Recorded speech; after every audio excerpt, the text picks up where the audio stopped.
Assalamu alaikum dear students. I am a teacher of Junior Campus High School. Hope so all of you will be fine. Today we will discuss lecture number 3 of unit number 1. Open your page. Behave and act like a scientist. यानी आप लोगों ने, क्योंकि आप लोग एक science subject पढ़ रहे हैं, ठीक है, तो आप लोगों ने ऐसा अपना माइंड थिंकिंग साइंटिस्ट के हिसाब से करना है, यानी कि वो किस तरह वर्किंग करते हैं और वो किस तरह यानी डेवलपमेंट की फील्ड के अंदर आगे जाते हैं। इस पर्पस के लिए हम एक छोटी सी एक्टिविटी के बारे में स्टडी करेंगे कि आप किस तरह घर में किस तरह एक साइंटिस्ट के तौर पर वर्क कर सकते हो या साइंस की फील्ड में किस तरह आप उसको सोच सकते हो। For example, You too can work like a scientist and a scientific method to learn about things around you. आपके पास इर्द गिर्द भी जितनी भी चीज़ें हैं साइंटिफिक साइंसी तरीके से आप उनके बारे में स्टडी कर सकते हैं, ठीक है। इस मकसद के लिए आप लोगों का जो थिंकिंग लेवल है, यानी कि आपने चीज़ों को आम तरीके से नहीं देखना, आप लोग ने चीज़ों को क्लियर देखना है और उनके बारे में थोड़ा सा लॉजिकल तरीके से सोचना है, यानी कि क्रिटिकली। ऐसा नहीं कि किसी भी चीज़ को देखा और गुजर गया, अच्छा ठीक है ख़राब है तो ख़राब है। क्रिटिकली यानी हर चीज़ को गौर से देखना, वो आपके पास साइंटिफिक मेथड को डेवलप करता है। फॉर एग्जांपल स्पीकिंग, आपके पास घर में एक टॉर्च थी, उसने काम करना छोड़ दिया। यू इनकाउंटर अ प्रॉब्लम, ठीक है, आपने मसले को सबसे पहले देखा कि आपके पास टॉर्च है वो ख़राब हो गया, आप उसको रिपेयर करना चाहते हो। अब रिपेयरिंग करने के लिए सबसे पहले आपने उसको कैसे, मतलब किस पॉइंट से आप स्टार्ट लेंगे। You don't know much about how torch work and you collect information by reading books and consulting an electrician. You find out that torch cell contain that provide electric current and a bulb that light up when the current is passed through it. It's switch that turns current on and off and connecting wire inside the torch. Okay, आप torch को repair करना चाहते हैं, उसके लिए सबसे पहले आप क्या करेंगे, बुक से उसके बारे में इंफॉर्मेशन को कलेक्ट करेंगे।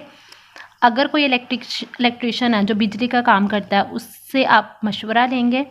आपको पता चलेगा, अगर आप बहुत छोटे लेवल पर एक काम कर रहे हैं तो आपको पता चलेगा कि टॉर्च में सेल हैं जो करंट दे रहे हैं, ठीक है, जिसकी वजह से बल्ब जो है वो रोशन हो रहा है और इसके स्विच लगा हुआ है और स्विच के ऑन ऑफ करने की वजह से बल्ब जो है वो रोशन हो रहा है और जो कि उन connecting wire inside the torch, और टॉर्च के अंदर जो है वो तारें लगी हुई हैं, ठीक है।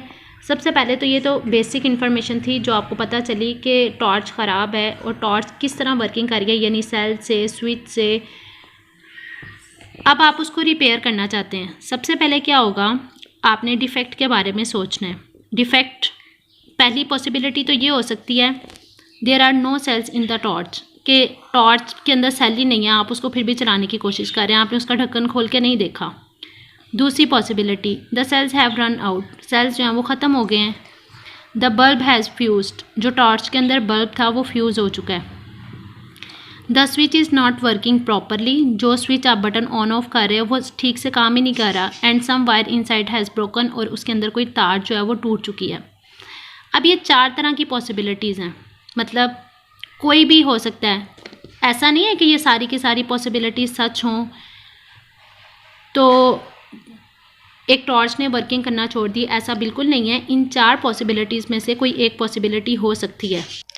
इसकी एग्जांपल आप ऐसे ही ले सकते हैं, सपोज एक स्टूडेंट जो है वो पेपर में फ़ेल हो जाता है, हो सकता है, पॉसिबिलिटी है ना, हो सकता है उस बच्चे को समझ ना आ रही हो, या उसने अगर समझ आ रही है तो हो सकता है उसने लेसन को रिवाइज़ ना किया हो, या उसकी राइटिंग ठीक ना हो। बहुत ज़्यादा पॉसिबिलिटीज़ हो सकती हैं ना, कोई एक पॉसिबिलिटी तो नहीं है।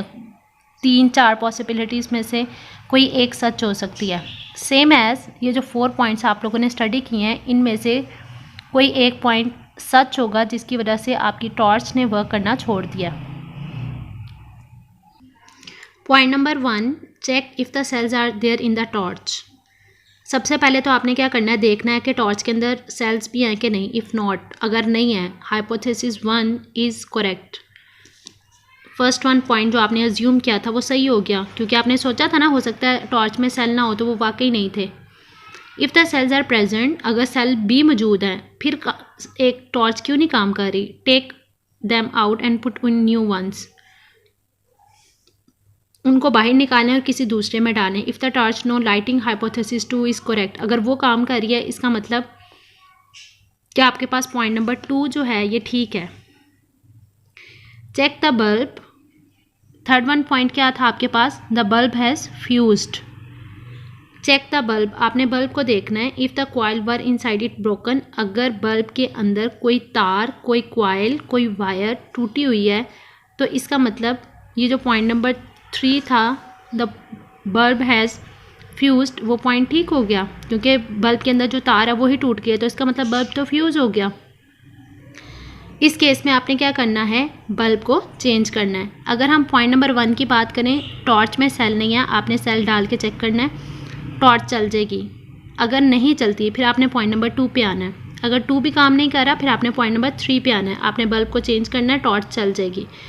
If none of the hypothesis 1, 2 and 3 is prove correct, अगर तीनों के अंदर कोई मतलब तीनों सही हैं, इसमें कोई भी मसला नहीं है, फिर आपने पॉइंट नंबर 4 पे आना है। आपने पॉइंट नंबर 4 में क्या चेक करना है कि क्या स्विच प्रॉपरली काम भी कर रहा है कि नहीं, इसके अंदर कोई तार तो नहीं टूटी हुई।